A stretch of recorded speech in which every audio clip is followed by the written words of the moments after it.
വർഷം 2023 നവംബർ 19. അഹമ്മദാബാദിന്റെ കാർമേഘങ്ങളിൽ വല്ലാത്തൊരു ഇരുട്ട് നിറഞ്ഞു. ക്രിക്കറ്റിനെ മതമായും സച്ചിനെ ദൈവമായും കണ്ട ജനതയുടെ 2011 മുതലുള്ള ലോക കിരീടത്തിനുള്ള കാത്തിരിപ്പിന് ട്രെവിസ് ഹെഡിന് കങ്കാരുപ്പടിയുടെ ഷോക്ക് ട്രീറ്റ്മെന്റ്. അഹമ്മദാബാദിൽ തിങ്ങി നിറഞ്ഞ ലക്ഷക്കണക്കിന് മനുഷ്യരുടെ കണ്ണീർ വീണ രാത്രി. അതെ, ക്യാപ്റ്റൻ രോഹിത്തും കോഹ്ലിയുമൊക്കെ വെറും കൈയാൽ മൈതാനം വിട്ട ആ പുൽമൈതാനത്തിന്റെ ഓർമ്മകൾ പലർക്കും ഇന്നും മറക്കാനായിട്ടില്ല. ഇന്നലെ സെന്റ് ലുഷ്യയിൽ അതിനൊരു മധുര പ്രതികാരം തീർത്തിരിക്കുന്നു.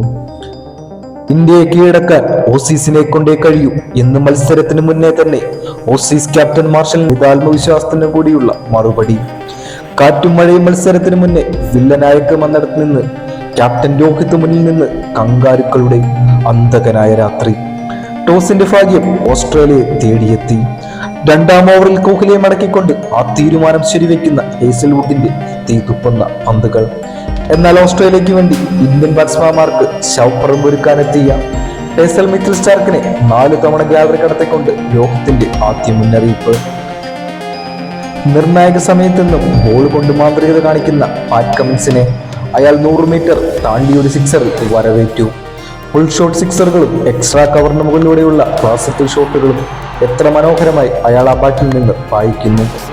വീമ്പുമായി എത്തിയ പേസർമാരെ ഗ്രൗണ്ടിന്റെ 4 ദിക്കിലേക്കും അയാൾ വീണ്ടും വീണ്ടും യാത്രയാക്കുന്നു.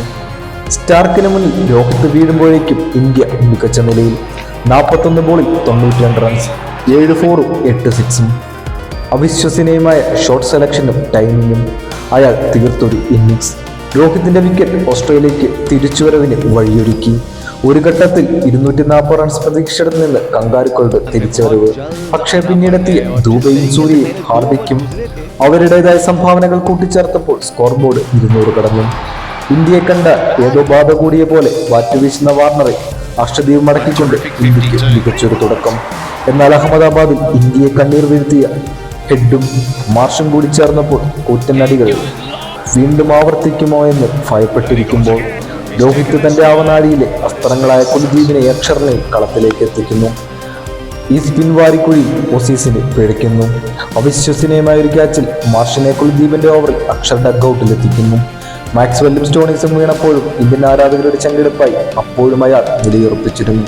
The left hand trouble of team India, Travis head.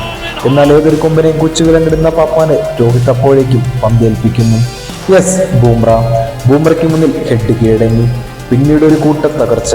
India സെമിയിലേക്ക്. ഇനി ഇന്ത്യക്ക് ഇംഗ്ലീഷ് കടമ്പ. ഒരു പകരം വീട്ടൽ അവിടെയും പൂർത്തീകരിച്ചാൽ ലോക കുട്ടി ക്രിക്കറ്റിന്റെ നെറുകിലേക്ക് രോഹിത്തും സംഘവും മാർച്ച് ചെയ്യുന്ന രാത്രിക്കായി നമുക്ക് കാത്തിരിക്കാം.